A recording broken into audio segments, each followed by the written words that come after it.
The man sat alone in his study, surrounded by shelves of books.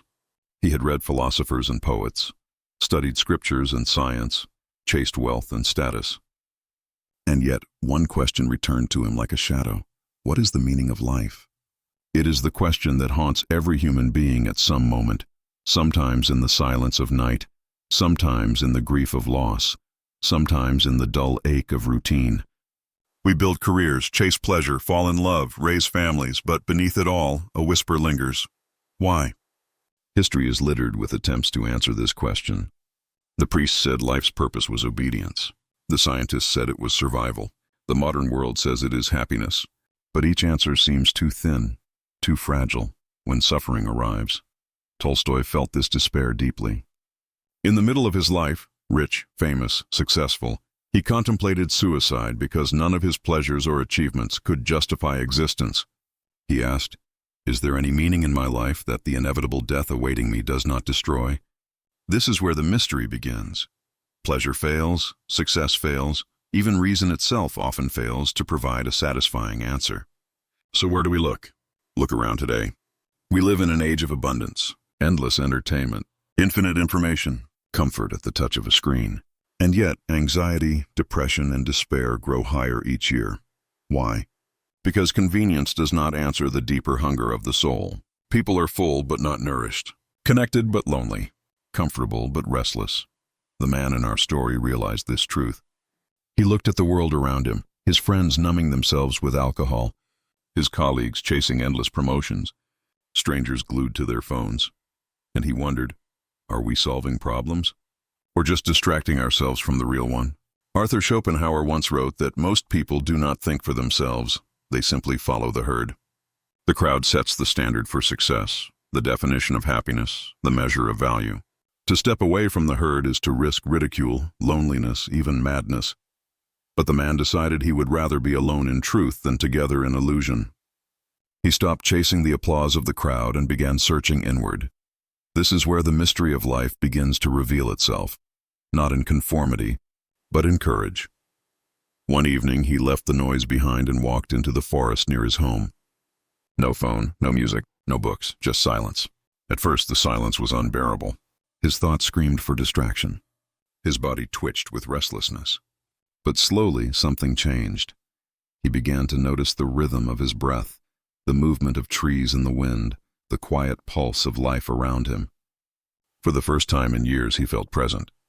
Not running, not escaping, not chasing, simply being. And in that presence, he felt a truth stir inside him. The meaning of life is not hidden in books or possessions or accolades. It is something simpler, something closer, something always within reach. Why then do we resist this truth? Gabor Maté argues that human beings become addicted, whether to substances, work, or distraction, because they cannot bear their own pain. The modern world offers infinite escapes, and so we take them. But every escape pulls us further from meaning. The man realized he had been doing the same, running from silence, from loneliness, from mortality. But to solve life's greatest mystery, he would have to stop running.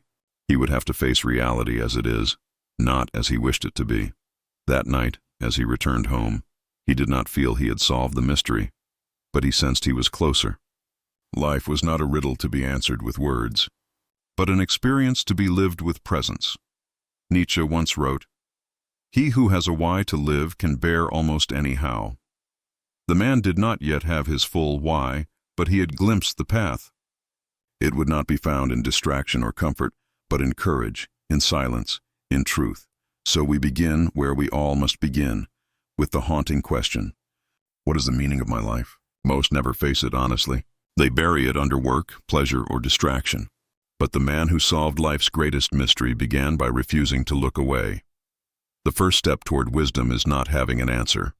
It is daring to ask the question fully and to sit in its silence without fear. The man who sought life's meaning believed, as most of us do, that he was free. He had choices. He could buy what he wanted, travel where he pleased, spend his evenings however he liked. But as he looked more closely, he realized his freedom was an illusion. What use is freedom if every choice is driven by addiction, fear, or the need to conform? What use is choice if every path leads back to emptiness? He began to see the invisible prison that so many live in, a prison not built of walls or chains, but of cravings. At first glance, comfort looks like freedom. The soft bed, the endless entertainment, the food delivered to your door. Surely this is progress. But the man noticed something strange. The more comfortable he became, the weaker he felt. When the slightest inconvenience arose, traffic, hunger, boredom, he grew restless, angry, fragile. Comfort had not freed him. It had enslaved him to fragility. Marcus Aurelius, Emperor of Rome, warned against this 2,000 years ago. It is not death that a man should fear, but he should fear never beginning to live. Comfort can keep us alive, but it cannot teach us how to live. The man also noticed how much of his time was consumed by distraction. He told himself he was choosing to scroll, to watch, to consume, but was it truly a choice, or was it compulsion? Arthur Schopenhauer once wrote that most men take the limits of their vision for the limits of the world. Today, those limits are dictated by algorithms, by the endless scroll of other people's opinions. The man asked himself, am I thinking, or am I just repeating what I've consumed? It was a chilling thought. What if his very mind had been colonized by distraction? Gabor Maté explains that all addictions, from drugs to social media, share the same root, the desire to escape pain. The man began to see that his cravings, though smaller than heroin or alcohol, were no less enslaving. He reached for his phone not because he wanted knowledge, but because he could not bear silence. He reached for food not because he was hungry, but because he was empty. Addiction disguises itself as freedom. I can do what I want, when I want. But the addict is not free. He is compelled. Then came the most unsettling realization of all. Even his ambitions, the very goals he thought he had chosen freely, were borrowed from the herd. Society had told him, success is money, status, admiration. And he had obeyed. He worked long hours, pushed for promotions, bought things to impress others. But deep down, he knew none of it had brought him closer to meaning. Schopenhauer described the herd as a force that destroys reason. To follow the herd is to live someone else's life, to chase shadows instead of substance. And so the man asked himself, if I strip away what the crowd expects, what do I truly want? For the first time, he realized he didn't know. He remembered a story he once read. There were two slaves. One was chained in a dungeon. The other was free to walk in a palace but had to obey every order of the king. The first knew he was enslaved. The second believed he was free. Who was worse off? The man realized he was the second slave. He had confused privilege with freedom. He had mistaken comfort for independence. Nietzsche argued that true freedom comes not from pleasure, but from growth, from the will to power, the inner drive to overcome challenges and create something greater than oneself. The man began to see how his life lacked this struggle. By choosing comfort over challenge, distraction over focus, conformity over courage, he had abandoned growth. He was surviving, not living. Perhaps, he thought, solving life's mystery is not about escaping suffering, but about embracing it. To test himself, he made a simple decision. For 1 week, he would not use his phone after sunset. No scrolling, no movies, no music, just silence, reading, or conversation. The first night was unbearable. His hands twitched. His mind screamed. He felt anxious, trapped, restless. He realized with horror that he was addicted, but by the third night something shifted. He noticed the stars. He heard his own thoughts. He even wrote in a journal, something he hadn't done since youth. It was as though a door, long sealed, was creaking open. He understood then that the greatest prison was not outside him. It was within. The cravings, the herd, the distractions, these were not imposed by tyrants. They were choices he had accepted without question. His chains were invisible because he had mistaken them for freedoms. To solve life's greatest mystery, he would need to walk out of this prison, not once, but every day. We live in a world that praises freedom while quietly enslaving us.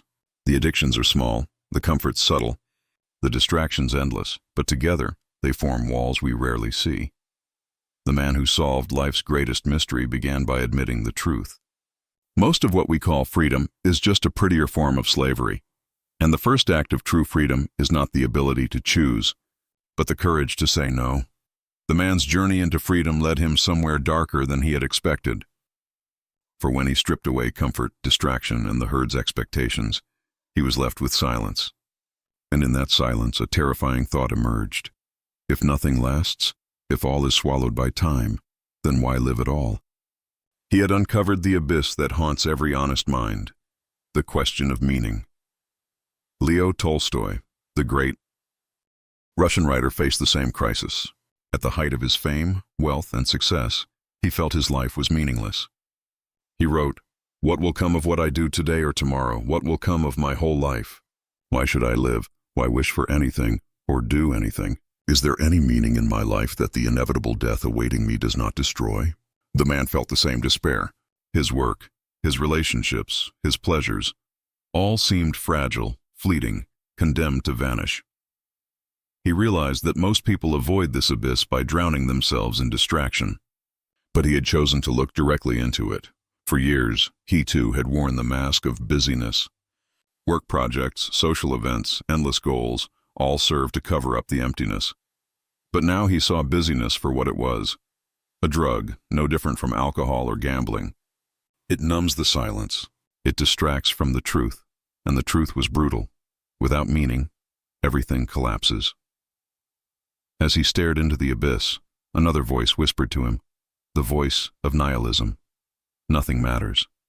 Life is an accident. All meaning is illusion. Give up the search. This was Nietzsche's diagnosis of modern man. When God dies and old beliefs crumble, we are left with nothing. And in that nothing, we risk despair. The man felt this temptation. If nothing matters, then why not surrender to pleasure? Why not live only for comfort and distraction, as so many do? But he knew that path well. It led back to slavery. It was Kierkegaard who offered another path. He too had confronted despair and saw it as the sickness of the modern soul. Despair, he said, comes not from the lack of meaning, but from refusing to become one's true self. The man realized that despair was not his enemy. It was his teacher. It was forcing him to ask the questions he had long avoided. Perhaps the abyss was not an end, but a doorway. He remembered an old parable. A powerful king, lying on his deathbed, called his wise men. He asked them for the one sentence that would hold true in every circumstance. They returned with this: "This too shall pass." The king wept, for he realized too late that everything he clung to, wealth, power, fame, was dust. The man saw himself in that king. He too had clung to what would pass. No wonder meaning had slipped through his hands. The abyss always points to death. We can ignore it for years, but eventually it stands before us. The man sat one evening in silence and imagined his own death. The funeral, the empty house, the fading of his name. At first it crushed him, but then something strange happened. By imagining death, he felt more alive. The ordinary, the taste of bread, the sound of rain, the laughter of a friend, suddenly glowed with intensity. Marcus Aurelius had written, "You could leave life right now. Let that determine what you do, say, and think."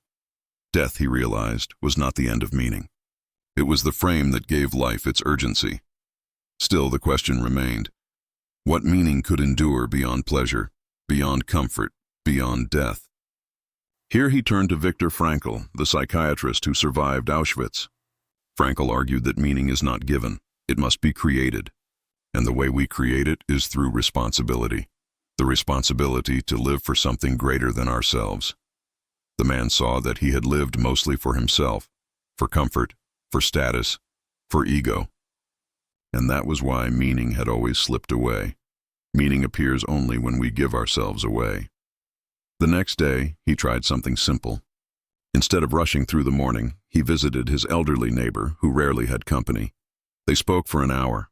She laughed, told stories of her youth, and for the first time in weeks, her house felt alive. Walking back, the man realized he felt lighter. That small act had not changed the world, but it had changed something in him. Meaning, he thought, is not hidden in grand achievements. It lives in the small responsibilities we embrace each day. He understood now that the abyss of meaninglessness was not a curse, but a mirror. It showed him the truth, that life without purpose is unbearable, but it also pushed him toward responsibility. toward the courage to create meaning where none is given. Tolstoy's despair, Nietzsche's nihilism, Kierkegaard's leap, Frankl's responsibility, all were part of the same lesson. To stand at the edge of the abyss is terrifying, but to walk away from it is to live asleep. The man who solved life's greatest mystery realized that despair is not something to avoid, it is something to face. For only in facing it can we discover meaning that survives comfort, distraction, and even death. The abyss of meaninglessness is where life's true work begins. And so he stepped forward, not away from the darkness, but into it, trusting that on the other side, a deeper light awaited. The man had faced the abyss of meaninglessness and found that despair was a teacher. Yet, even as he grasped responsibility and glimpsed meaning, something inside him resisted. A voice whispered, "You'll never change. You'll fall back into comfort. You'll chase the herd again. You'll drown in distractions." It was not the world holding him back now. It was himself. Carl Jung called this inner enemy the shadow, the hidden, denied parts of the self that sabotage us from within. And the man realized, if he was to solve life's mystery, he must first win the battle inside his own soul. Everywhere he went, he wore masks. The confident worker, the witty friend, the disciplined seeker of wisdom. But beneath these masks, he knew there was fear. Fear of rejection, fear of failure, fear of being ordinary. The ego was clever.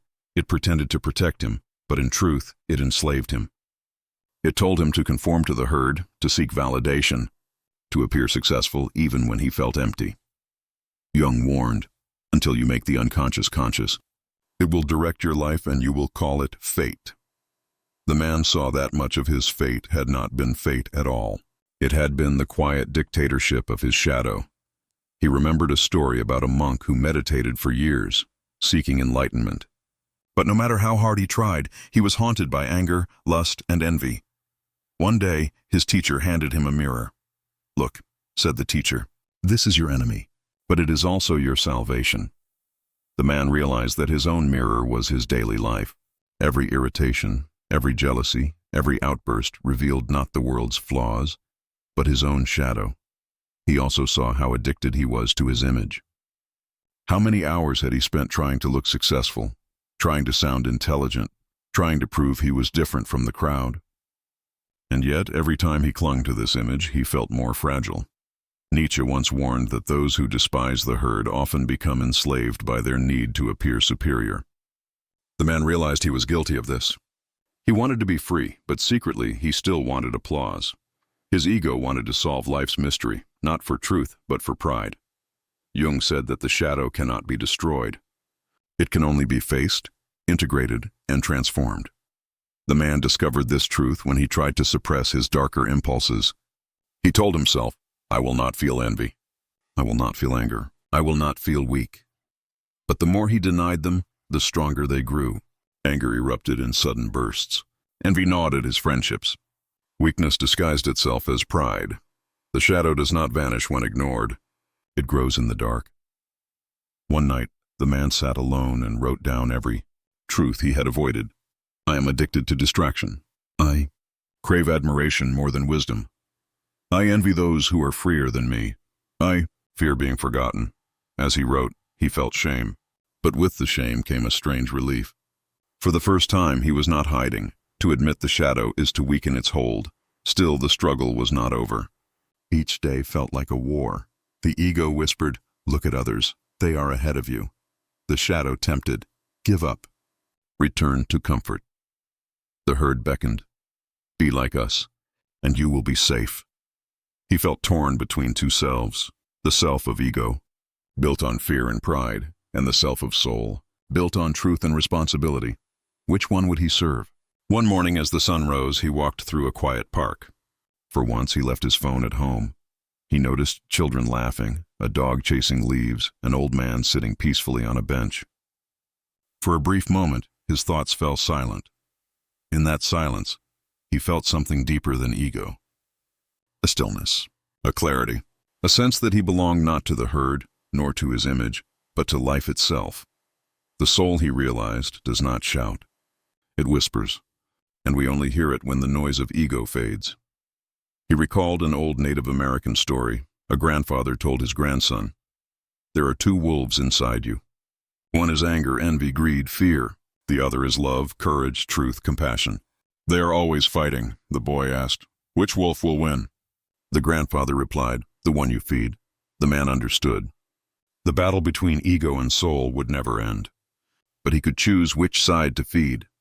Jung taught that wisdom is not about killing the shadow, but integrating it. The man began to see that his envy could teach him what he truly valued. His anger could reveal where injustice lived. His fear could show him where courage was needed. The shadow was not his enemy. It was his unfinished self. The man who solved life's greatest mystery learned that freedom and meaning are impossible without this inner work. We fear the world, but often the fiercest battles are within. Ego enslaves us to appearances. The shadow sabotages us with what we deny. But when we face them, confess them, and integrate them, something miraculous happens. We glimpse the soul, and the soul whispers, "You are not your mask. You are not your fear. You are something deeper." The man had faced despair and the shadow within. But as he looked outward, he realized the world itself was a battlefield. For even if he discovered truth within, society pressed him to conform without. The herd does not tolerate those who stray too far. It rewards obedience, not authenticity.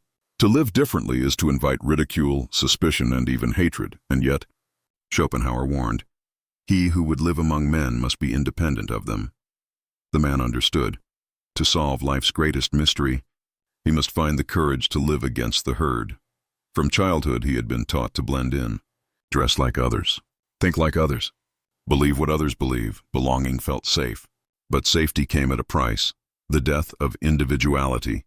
Nietzsche wrote of the last man, the figure of modern mediocrity, content with comfort, afraid of risk, living without greatness. The herd turns us all into last men if we are not careful. The man saw traces of the last man in himself, the fear of standing out, the hunger for approval, the silence in the face of truth. Belonging had made him small. He noticed how the herd controlled not just actions, but even thoughts. At work, people repeated the same opinions to avoid conflict. Online, they chased trends for likes and validation. Even their dreams, bigger houses, better titles, more recognition, were mass-produced. Kierkegaard called this the crowd, the untruth. He believed the individual is lost when swallowed by it. The man realized the crowd does not need prisons. Its greatest weapon is shame. Anyone who thinks differently is mocked until they retreat into silence, and so most never dare to be themselves. He remembered a tale. In a village, everyone wore masks. No one knew what anyone truly looked like. They feared that if they removed their masks, they would be rejected. One day, a child took his off. The villagers laughed, called him strange, and shunned him.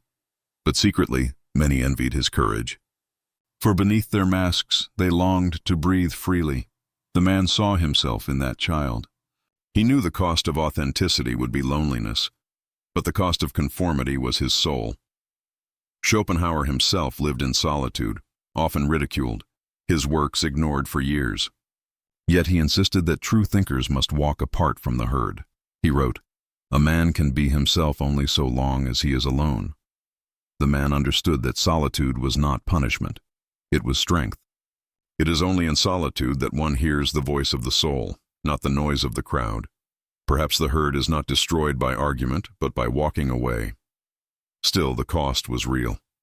When he began to speak differently, refusing shallow gossip, questioning blind ambition, people called him arrogant. When he chose silence over distraction, friends accused him of being distant. Mockery cut deeper than he expected. For the herd knows how to wound. It wounds by reminding you that you are alone. Yet Nietzsche had warned, the individual has always had to struggle to keep from being overwhelmed by the tribe. If you try it, you will be lonely often. But no price is too high to pay for the privilege of owning yourself. The man repeated these words to himself like a prayer. He saw that in the modern age, the herd is louder than ever. Not a village, but billions of voices on screens, each pushing conformity through trends, outrage, and imitation. To step away felt impossible. Yet he knew that if he let the crowd define his worth, he would never live. True courage is not shouting against the herd. It is walking silently in another direction. He thought of Socrates, who lived according to truth even when Athens condemned him. Offered a chance to escape death, Socrates refused. He chose to drink the hemlock, saying, "The unexamined life is not worth living." The man asked himself, would I have that courage? Would I risk everything for the truth? He realized that while society may not demand his death, it demanded something worse, his obedience. And to obey blindly was a slower kind of death. So he began with small acts of rebellion. He said no to unnecessary meetings that drained his soul. He deleted apps that kept him chained to the herd's chatter. He stopped pretending to agree when silence was easier. Each small act felt like a crack in the wall of conformity. With every crack, more light entered. The price was loneliness. Some friends drifted away. He no longer fit neatly into the social circles that had once embraced him. But the prize was authenticity. For the first time, he felt his choices were his own, not the echo of the herd's demands. He discovered that the loneliness of living, true, is far lighter than the suffocating company of living. False, the man who solved life's greatest mystery realized that no meaning, no freedom, no truth can survive if we are slaves to the herd. The courage to live differently is the courage to live at all. And while the herd laughs at the one who walks away, history remembers him. For it is always the few who dare to be themselves that illuminate the path for the many. The man had journeyed far. He had stripped away comfort and distraction, faced despair, confronted his shadow, and walked against the herd. Yet the mystery still pressed upon him. What is life for? One evening, he sat beneath a quiet sky. Stars scattered like eternal questions. The night was still, and for the first time, he no longer demanded an answer. He simply breathed, and in that breath he understood. Life's mystery is not a riddle to be solved, but a way of being to be lived. He thought of the path he had walked. How many years had he wasted in slavery to pleasure, approval, distraction? How often had he fled from silence, from despair, from truth? At first, regret stung him, but then he remembered Marcus Aurelius. Waste no more time arguing about what a good man should be. Be one. The past was not wasted if it had led him here. Every mistake was part of his education. The mystery of life was not hidden in avoiding error, but in growing through it. For so long, he had thought meaning required grand answers, systems, philosophies, revelations. But as he watched the stars, he realized that life's essence is simple: to be fully present, to taste bread without rushing, to hear a friend without distraction, to walk without destination, simply because walking is joy. Montaigne once said, "My life has been full of terrible misfortunes, most of which never happened." The man laughed quietly, realizing how much of his life had been lost in fears of the future and shadows of the past. Life, he now saw, is always here. He recalled Tolstoy's despair, that death renders life meaningless. But perhaps Tolstoy's suffering had concealed the opposite truth, that because death is certain, every moment burns brighter. The paradox was clear: life has no fixed meaning, and yet it can be filled with meaning. Not because the universe gives it, but because we create it. Nietzsche had said, "He who has a why to live can bear almost any how." The man felt the truth of this now. The why is not handed down, it is chosen. He remembered Frankel's words from Auschwitz. That man's ultimate freedom is the ability to choose his attitude, even in suffering. For years he had chased pleasure as if it were the purpose of existence. But pleasure fades, and the chase enslaves. Responsibility, however, endures. Responsibility to truth, to others, to his own soul. The man realized, the secret is not to ask, "What can I take from life?" but "What can I give to it?" He recalled another parable. Two men built houses. One built with cheap materials, quickly for comfort. The other built slowly, with care, on solid ground. When the storm came, the first house collapsed. The second stood firm. The man understood. Pleasure builds houses of straw. Responsibility builds houses of stone, and life, with its storms of suffering and death, demands stone. Even as he grasped this truth, temptation returned. You are tired. Return to comfort. Return to distraction. Life is short, why not enjoy it? The voice was sweet, but the man recognized it now. It was old slavery dressed in soft words. He whispered back, Enjoyment is not the same as living. Comfort is not the same as freedom. Pleasure is not the same as meaning. The voice fell silent, and so he discovered what philosophers had hinted all along. The art of living is not to escape suffering, but to use it. Not to avoid death, but to let it sharpen life. Not to chase meaning, but to create it through responsibility and presence. The art of living is to face the shadow, resist the herd, embrace solitude, and love without demand. The art of living is to die each day to what is false, so that what is true may live. Years later, when people asked him, "What is the meaning of life?" he smiled. He no longer gave long speeches. He no longer quoted philosophers. He simply said, "Life is not a question to answer, but a gift to live.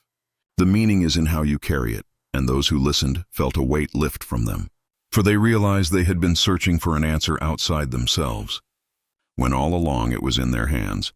The man who solved life's greatest mystery discovered that the mystery is not hidden in books, nor in theories, nor even in the heavens. It is hidden in the courage to live truthfully, to embrace responsibility, and to love fully despite the certainty of death. The herd may laugh, the shadow may whisper, despair may return, but he knew now that none of these could steal his freedom, for freedom is not the absence of chains. It is the presence of truth, and in that truth he found life, not solved once and for all, but lived moment by moment. The end